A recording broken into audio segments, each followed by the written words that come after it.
The video you are about to watch is from an old woodworking magazine that I published during the years of 2003 to approximately 2006.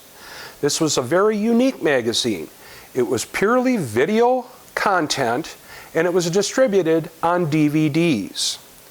The magazine ran for approximately 3.5 years, and then due to financial concerns, we simply had to terminate the magazine. We moved on to other things over the last roughly 15 years. However, there has been a request to resurrect this content, so I've gone through the trouble to get the equipment, the products, everything I needed in order to bring this content back to life to share with everyone. Here on this YouTube channel, we'll be putting up approximately 100 to 120 of the original stories that appeared in that magazine. The magazine was called Woodworking at Home Magazine, and it was truly one of a kind in the world. I really hope you enjoy these videos, and please tell your friends about them. Dressing up an interior window is pretty straightforward with Plantation Shutters, and they're also one of the latest trends in interior decorating. Constructing them in your home woodworking shop is pretty straightforward. Now we'll start out by introducing you to some of the components. Each shutter is constructed of 2 stiles that run from the top of the shutter to the bottom. In our case, our shutter is so long that we needed 3 rails, a top rail, a middle rail, and a bottom rail. The louvers, of course, fill out the field area in the shutter, and they're operated by an actuator bar. Now we'll bring you in a little closer, show you some details, and then we'll show you how to build these. We'll get started on the shutters by milling up the rails and stiles. We'll do that over at the table saw. The material that I purchased for our shutters is poplar. It takes paint well, and our shutters will be painted. Now the material I purchased was S4S, meaning that it was surfaced on all 4 edges, or both faces and the 2 edges. However, I've taken the time to go through and run each board through our drum sander to ensure that I've got a good flat board, and I've removed all the mill marks. I then jointed one edge so that I've got a nice, true, straight edge that's also square to the face for performing accurate ripping operations. Now I'll go ahead and start ripping each of the components for the rails and stiles of our shutters.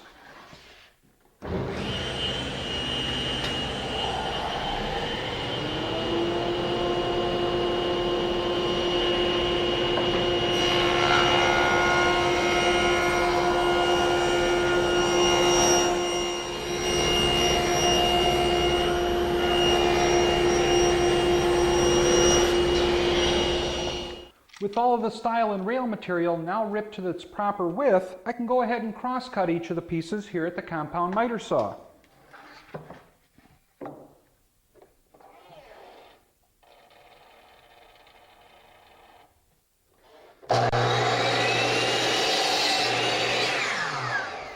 You'll notice this bead detail that runs along the inside edge of the 2 stiles. And this bead detail is on both the front and back faces. And we'll machine that over at the table saw. Here at the table saw, I've installed a molding head cutter with a 1/4 inch beading bit. Now this particular bit will actually put 3 beads on a piece of material. However, by sliding the fence over the top of that beading cutter, I can expose either 1 or 2 of the teeth or flutes in that cutter. So what we've done was just exposed 1 of them, clamped our fence down, installed some feather boards to help hold our stock against the table and the fence, and passed each board over. It works very good for when you have to do a lot of cutting. Molding head cutters are a fairly economical tool.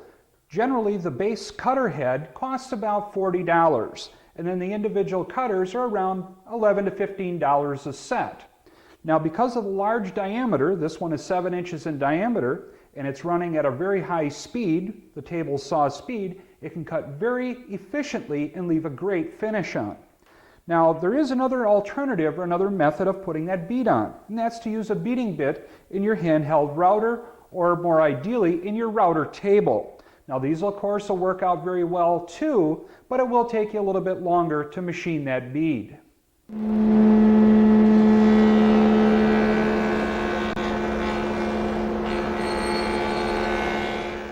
In order for the louvers to close, we'll need to machine a stop on our rails. We'll do that over at the table saw using a stacked dado head cutter. As you can see, I've already got the stacked dado head cutter installed, and I've got my sacrificial fence or my rabbiting fence installed and attached to my regular rib fence. Here you can see the shape of the rabbet that we're going to machine. So I've raised my stacked dado head cutter to slightly more than 3/8 and exposed 5/16 of an inch of it away from the fence. Now all I need to do is pass each of the rails over in their proper orientation so I get my rabbets all in the correct place.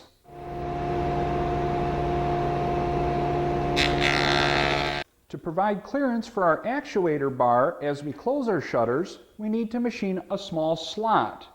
We'll do that over at the router table. I've installed a 3/4 inch router bit in my router table, and I've raised it so that it's at the same height or cut depth as it was for our rabbet. I then centered the rail by using my fence as a guide point. Using a miter gauge, that helps me to feed the stock in and keeps my hands away from the cutter. Now I've also set up a mark over here on my fence so that I'm feeding in exactly 1 inch. I feed in, retract out, and I've got a perfect 1 inch by 3/4 inch wide slot in my rails. And of course, if any of my rails are a different width, I'll have to adjust my fence to accommodate that, because we do want that to be in the exact center, left to right, on our rail.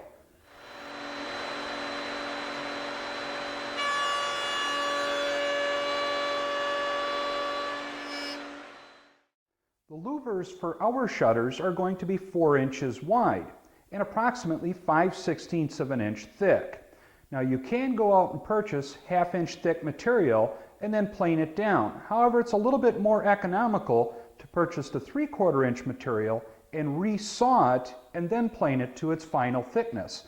And that's what I'll be doing here. Now to start out with the resawing process, what I like to do first is to draw a line down the length of the edge of the board, right along the center line where I want to make that cut.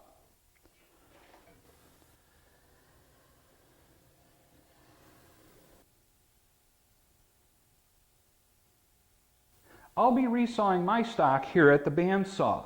To do that, I've installed a resawing fence, which is nothing more than a guide block that is as tall as my board is wide, and it runs very parallel to the saw blade. And I've set that guide block back about 3/8 of an inch. What I want to do is feed the board through on edge, like so, and I want to take my right hand and keep pressure against that guide block so that the board is cut nice and parallel. We have to use that guide block because the saw blade is going to want to wander one way or the other. If I were to use a full fence on here, I would be feeding in, and eventually the saw blade would wander right off our cut line. By using a guide block like shown here with our resaw fence, I can steer the cut along so that I maintain a perfectly accurate cut right along the center of the board.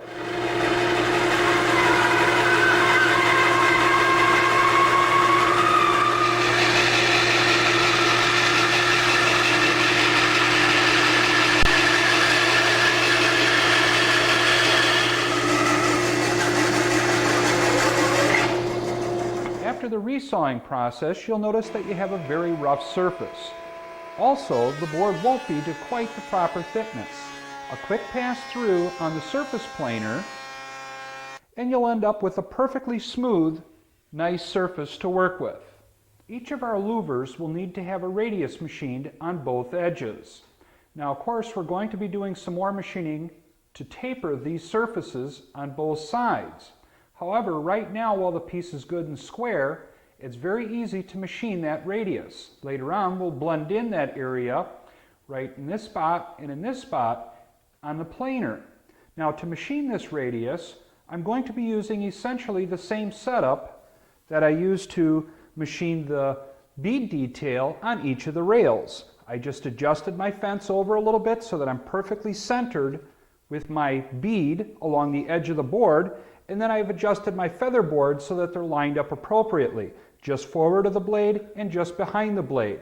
Because my fence isn't tall enough, I can't get a feather board up above to help hold down. So what I'm using is a push stick as well as a push pad to help guide the workpiece through. The cuts have been going real well so far, and with that molding head cutter in there, the machining operation's going very quick.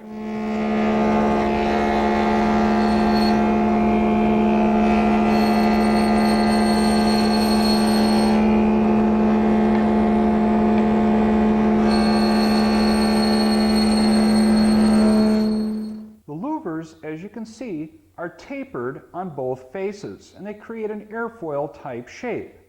We need to machine those tapers over on our planer. So to do that, I'm going to be using a jig that I'll be working with in my planer. Now the jig is very straightforward. I've taken a board of 3/4 inch thick plywood. I've ripped it to a width of 5 inches. Then I've ripped 2 more strips that are 3/16 of an inch thick by a 1/2 inch wide. And those will get fastened on the top of our main board. They will serve to help hold our louvers in alignment with our jig. So these will get fastened right along the outside edge.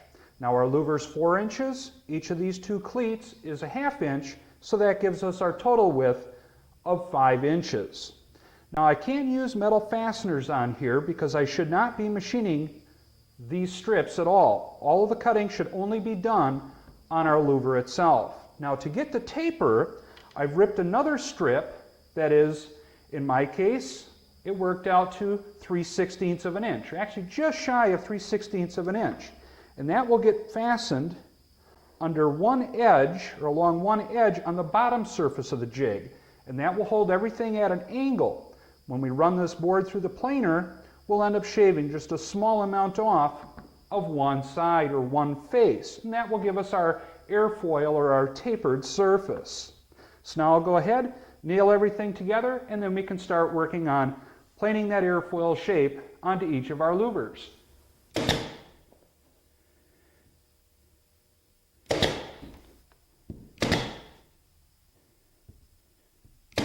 And now we'll flip it over, and along one edge we'll fasten in that 3/16 inch thick shim, and that will give us our taper when we pass this through the planer.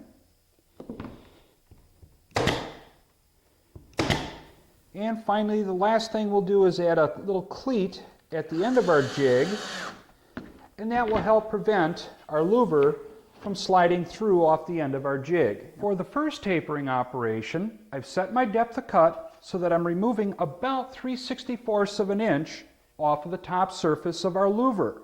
Now when working with the jig, we want to have that end cleat on our infeed side, because as the rollers pull our louver and the jig through, it's going to want to pull the louver right off the end of the jig. So by having that cleat there, it ends up pulling both the jig and the louver through the planer. Now I'll pass it through on this face, bring it around, and then I'll flip the louver end for end, keeping the same face on the jig, and pass it through a second time.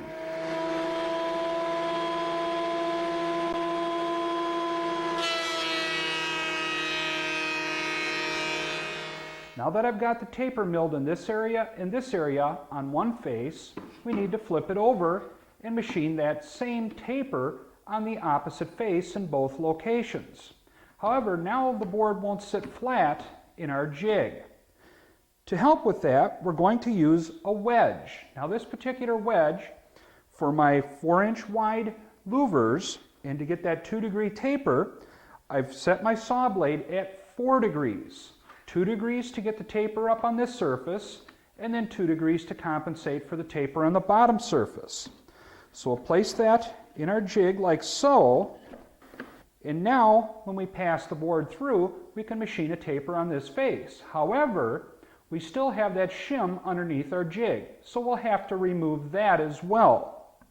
Now this wedge I'm just going to tack in place with a couple of brads, and I'll show you how we machine that wedge over at the table saw. To make that wedge, I'm starting out with a piece of 3/4 inch poplar that's been ripped to 1.5 inches wide. Now I've tilted the saw blade over at 4 degrees, and then I've adjusted my fence so that I've got exactly 1/8 of an inch on the wide part of the piece that we're ripping off.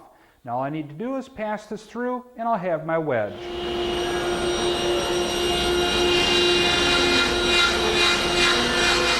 With our shim removed from the bottom surface and our wedge installed, now we can go ahead and plane the bevels on each of the two edges. Again, we'll pass it through with our previously beveled edge down on the bottom, pass it through on one side, turn the board end for end, and pass it through on the second side. Then we'll have our airfoil shaped louvers.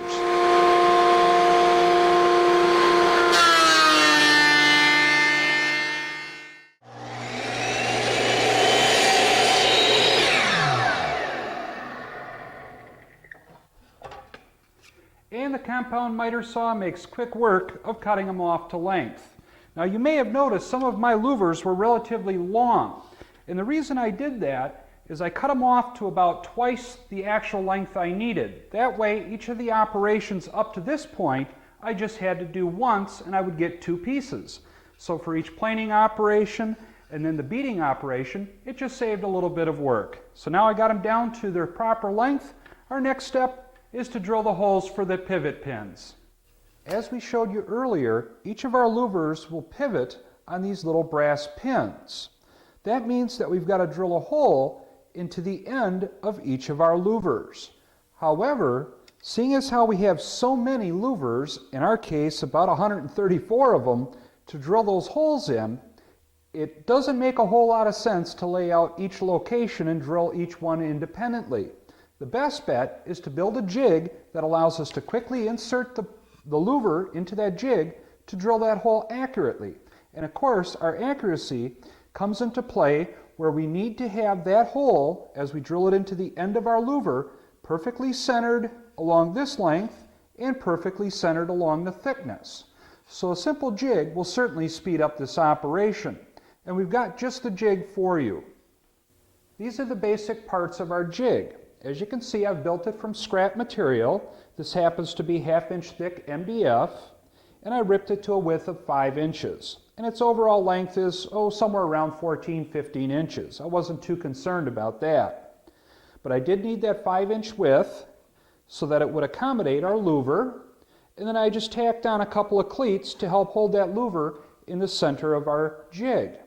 The next step is to take a piece of aluminum angle iron and drill a hole at the appropriate distance from the edge so that we're perfectly centered over the end of the louver.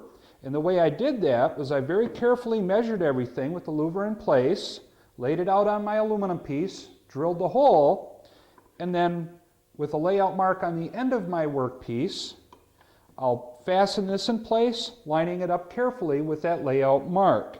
Now in my case, I drilled it a little bit too far away, so I'm just going to use a piece of cardboard shim when I attach my drill guide onto the end of our jig. And that'll keep everything perfectly aligned. With everything carefully lined up so that my hole in my angle iron lines up with the layout mark on my louver, I've clamped everything in place, and now I'll go ahead and fasten my angle iron to the jig using a couple of screws.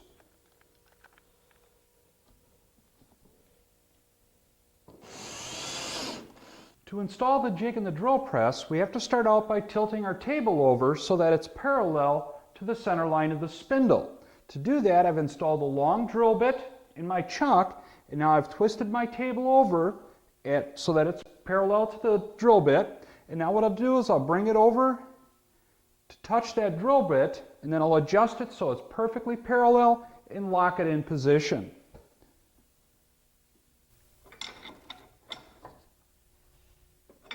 Next, I want to make sure that my drill runs parallel to the sides of our jig. As you can see here, I've got it cocked over real far. So what I need to do is rotate it around until the drill runs parallel with our cleats. The next step is to line up your jig so that it's in perfect alignment with the drill bit as it passes through the hole. Once I get everything lined up that way, I've clamped it in place. Then finally, we want to set our drill depth so that it drills 5/8 of an inch into the end of our louver. Now to drill the louvers, we place the louver up in the jig, making sure it's up against that angle iron. Clamp it in place to make sure that we're tight against the back edge and drill our hole.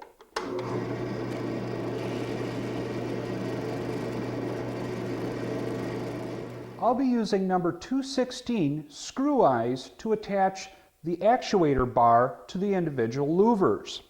Now when we attach these screw eyes to the louvers, we have to, of course, put it right in the center on the edge of each of the louvers. And that's a fairly tricky operation if you were to try and manually drill that. So once again, a jig comes in handy. Now this jig may look a little bit familiar. It's the same jig that I used to drill the holes into the ends of each of the louvers. Now I've removed the aluminum angle iron that was at the one end. Then I added a couple of shims in there to hold the louvers so that they sit in the jig nice and flat. Now these wedges or shims are the same stock that I ripped for the other jig that we used when planing the louvers to have that taper on them.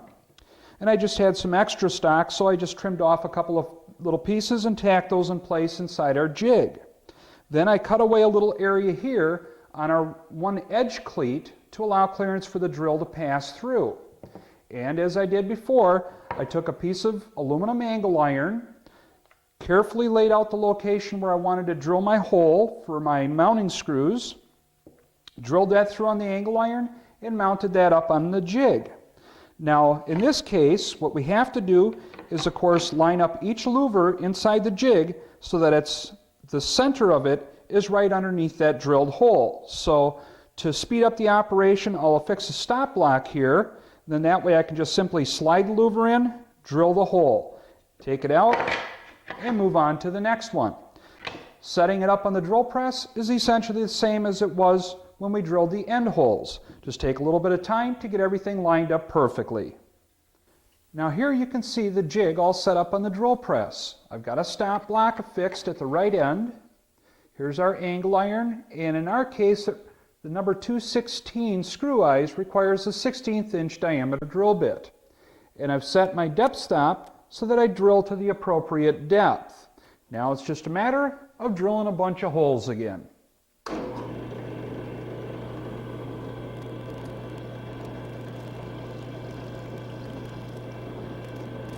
And here's our first hole. Now you may be wondering why I keep using this aluminum angle iron at the top of our jigs. Well, as that drill passes through the jig, this aluminum angle iron with the hole drilled in it at the same diameter as the drill bit will help to stabilize the drill bit and prevent it from walking as it enters the workpiece. So it is very helpful, and in precision metalworking, we would use a hardened steel bushing in place of this aluminum angle iron. However, this will work fine for the number of holes we have to drill. As you can see, the louvers on our shutters open and close. And in order for that to happen, we have to drill pivot pin holes in each of the stiles. Now the location of those holes is determined by the size of your shutter. However, the drilling operation is performed over here at the drill press. Over here at the drill press, I've installed a fence to help guide our stiles along as we drill the holes. And the distance from the edge of the fence to the center of the drill bit is 3/8 of an inch, which will place the hole exactly in the center of our stiles. I've got a 1/8 inch drill bit in there, and I've got my depth stop set so that I'm only drilling 5/8 of an inch deep into the stile.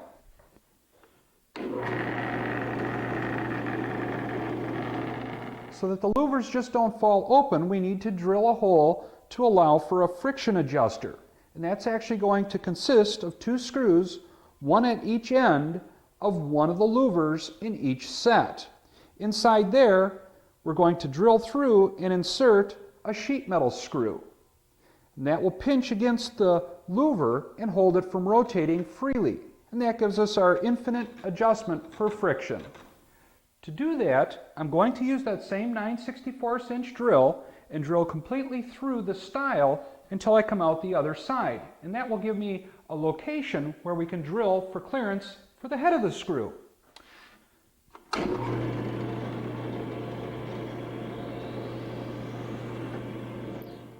We know that our pivot pin is going to extend 5/8 of an inch up inside the stile. So we want our screw to be able to reach that point. Now I've selected number 8 by 3/4 inch sheet metal screws. Now the head on that is 5/16 of an inch, so I'm using a 3/8 inch drill. and I'm going to drill 1/4 of an inch deep into that stile. And that will give us plenty of adjustment for tensioning the louvers. The friction adjusting screw needs to push against the end of the pin as it's inside the stile. Now if we were to just leave a sharp point on the end of the screw, it would actually act as a nice bearing and allow it to spin more freely.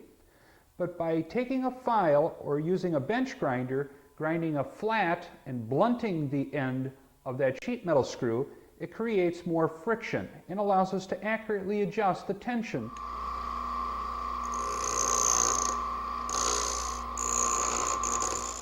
The pivot pins for our louvers are made out of 1/8 inch by 1.25 inch long brass rods, and we'll also be putting on a nylon washer as a spacer between the stile and the louver.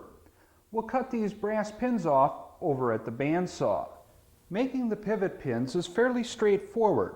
I'll be working with 36-inch lengths of 1/8 inch diameter brass rod. Now brass works out fairly well because it's economical and it's easy to machine. To cut it off into the appropriate lengths, we've made this simple little jig. The jig is very straightforward. All we've done was taken a short length of stock, in this case it's poplar, and I've drilled some 1/8 inch holes all the way through it. Now what we do is we take the brass rod and we slide it through the hole, through the block, and up through the other end. Now this length right here is actually equal to the length of the pin that we want to cut off. So with the rod sticking through, we just push it through so it's flush with this edge.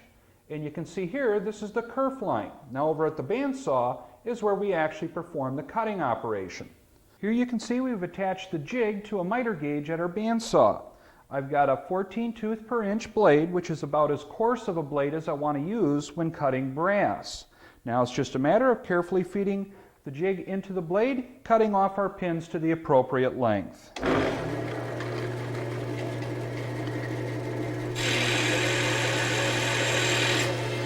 Then we just slide the rod through, pushing out the pins that we just cut off, line up our rods with the end of the jig, and take our next cut. To open and close the louvers on the shutters, we're going to need an actuator bar, and that'll take a couple of steps to machine that. To get started on my actuator bars, I started out by taking some of the scraps of poplar that we had left over from making the rest of the components, and I planed it to a 1/2 inch thick. Now you can see I'm working with a relatively wide board, and that makes our roundover operation much more safely here at the router table. So I've installed a 1/4 inch radius roundover bit along with my fence. And I've raised the bit up so that it's just flush, or where the blend is just flush with the top of the router table. Now all I need to do is pass the board over, flip it end for end, pass it over again. Then I'll swing it around and catch the other side, at which point I can go over to the table saw and rip off the actuator bars to a width of 5/8 of an inch.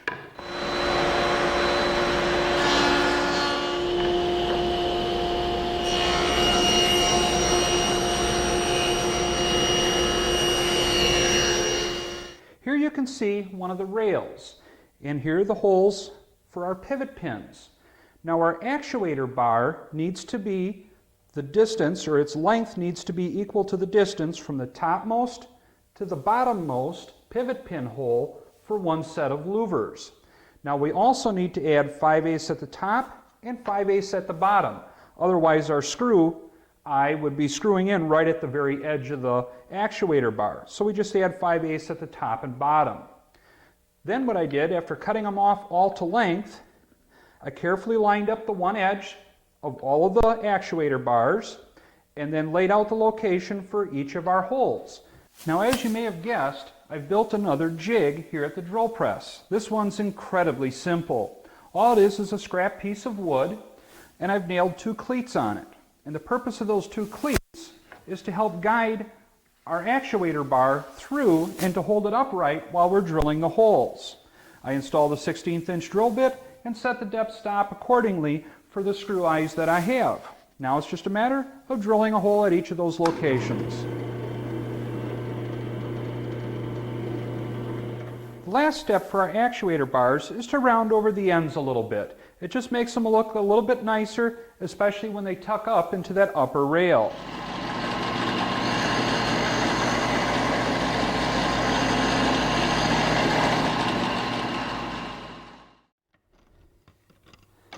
Well, this is what a finished shutter is going to look like, and we're ready for some assembly.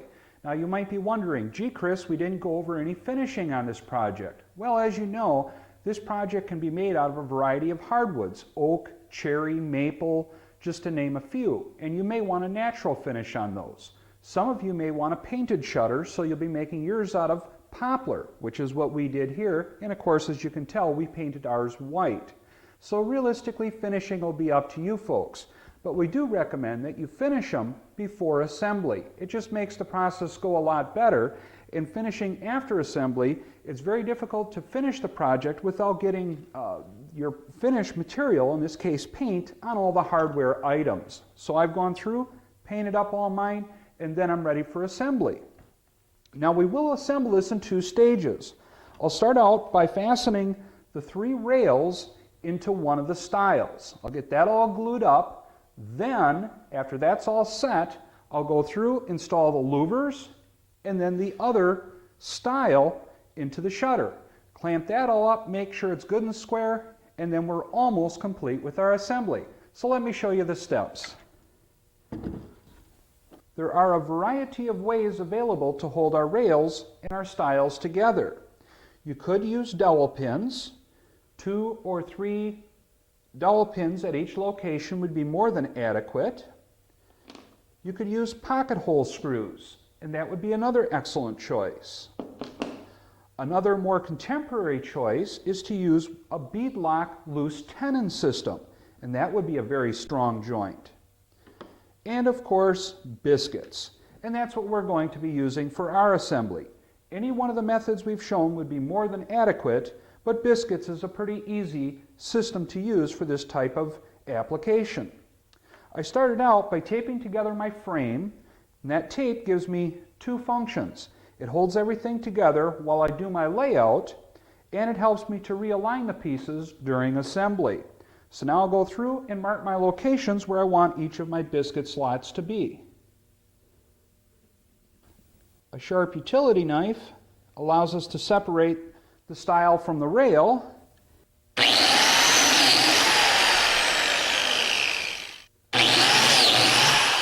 Now keep in mind, we're only going to assemble one stile to the rails.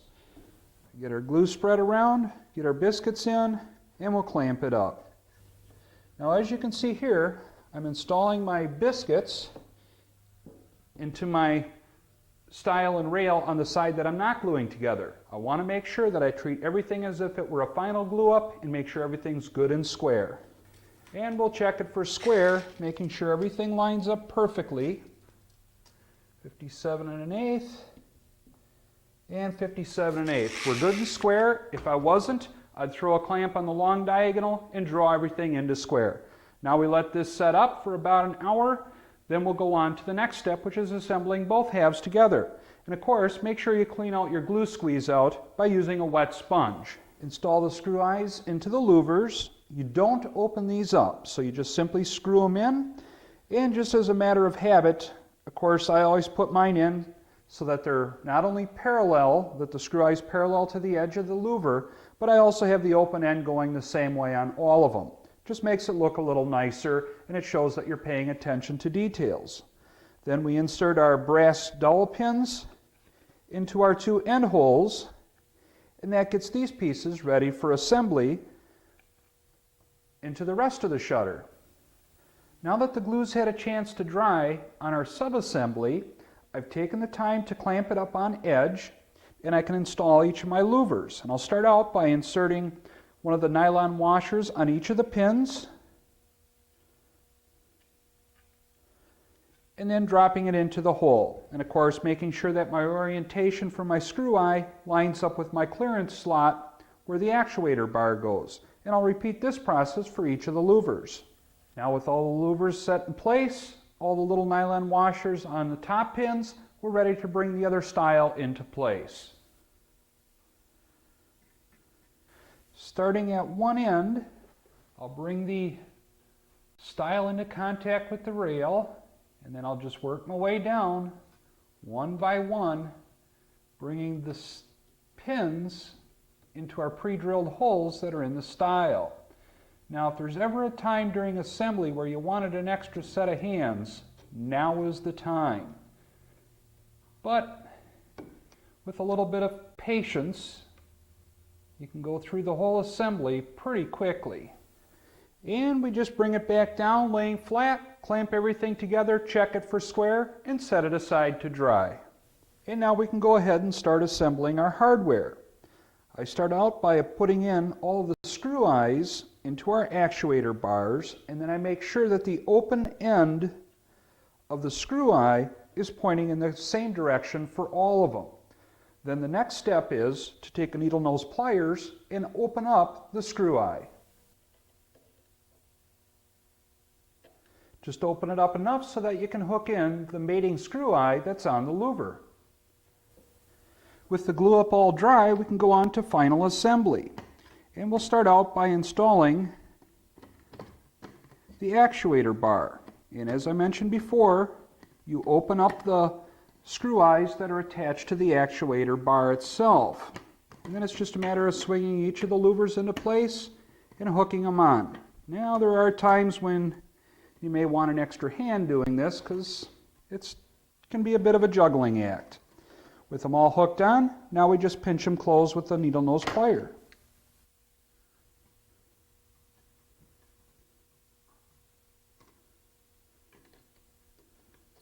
And with them all tightened up, it should work smoothly. Now, if as you close it, it seems like some of the louvers won't close tightly, check to make sure that each of your screw eyes isn't either too high or too low, in which case you either drilled a hole too high or too low. If that's the case, just take your needle nose pliers and bend the screw eye up or down to allow the louvers to close tightly. And the next step is to install our 3/4 inch by number 8 sheet metal screws, which will serve as our tension adjustments. Simply insert them into your pre-drilled holes and snug them up. And you want to apply just enough tension or pinch pressure against that louver so that the louvers will hang at any position. Well, I must admit, I'm pretty proud of the shutters that we've created. They look real well. They're going to look great on the windows. And that brings us to our next point. How do we install the shutters into our windows? Unfortunately, there's such a wide variety of trim moldings that go around the windows as well as window styles that it would be impossible for us to cover all those possibilities. Now, in our particular application, we've taken the time to mill up a piece of molding. And this molding is made out of poplar. We milled it up during the process of manufacturing the shutters. And this trim piece will get fastened against the wall on the outside edge of the existing window treatment. You can see that we've mortised it out for 2-inch butt hinges, which will allow us to fasten the shutter to this trim piece. The whole assembly will actually stand proud of the existing window trim. And in the end, it will allow us to open and close the shutters. Well, that wraps it up, and I hope you have fun building your shutters, and we sure would appreciate it if you'd send us some photos of your completed projects.